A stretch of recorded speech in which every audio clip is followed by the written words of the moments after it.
শামীম হোসেন পাটোয়ারি উইকেটের পেছন দিয়ে প্রায় সময় তাকে দেখা যায় ব্যাট হাতে দারুণ সব শট খেলতে। 4 ছক্কার ফুলঝুরি ঝরিয়ে দ্রুত রান তোলার বিষয়ে তিনি যে পটু তার প্রমাণ তিনি প্রায়শই দিয়ে থাকেন, আর তাতেই রয়েছে তার আলাদা নামডাক। এই যেমন বিপিএল এর প্রথম ফেজের চট্টগ্রামের শেষ ম্যাচের কথাই ধরা যাক। তারকাই ক্রিকেটার বরিশালের বিপক্ষে সেই ম্যাচে 250 স্ট্রাইক রেটে খেলেছেন 12 বলে 30 রানের দুর্দান্ত এক ইনিংস, হাঁকিয়েছেন 3টি 4 ও 2টি ছক্কাও।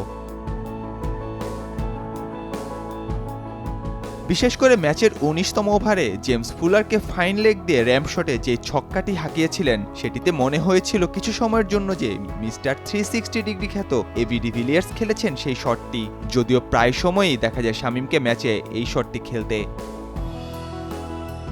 দলকে জিতিয়ে সংবাদ সম্মেলনে আসা শামীমের কাছে জানতে চাওয়া হয়েছিল তার ব্যাটিংয়ে এবি ডিভিলিয়ার্সের প্রভাব নিয়ে। উত্তরে শামীম জানিয়েছেন ব্যাটিংয়ে মিস্টার 360 ডিগ্রির প্রভাবের কথা।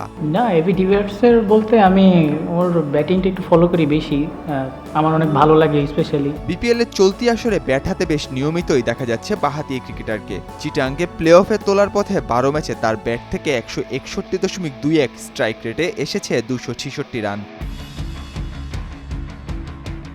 জাতীয় দল থেকে 1 বছর বাইরে থাকার পর গেল ওয়েস্ট ইন্ডিজ সিরিজে লাল সবুজ জার্সি গায়ে শামীম 200-র বেশি স্ট্রাইক রেটে করেছিলেন 35 ও 27 রানের 2টি ইনিংস। এরপর বিপিএলে রয়েছেন দুর্দান্ত ফর্মে। অফ ফর্ম কাটিয়ে কিভাবে তিনি উন্নতি আনলেন ব্যাটিংয়ে জানিয়েছেন সেটিও। চেঞ্জেস বলতে তেমন কিছু না, জাস্ট হেড পজিশনটা একটু ঠিক করছি আর একটু আমি এলবোটা আর কি ঠিক করেছি আর কি।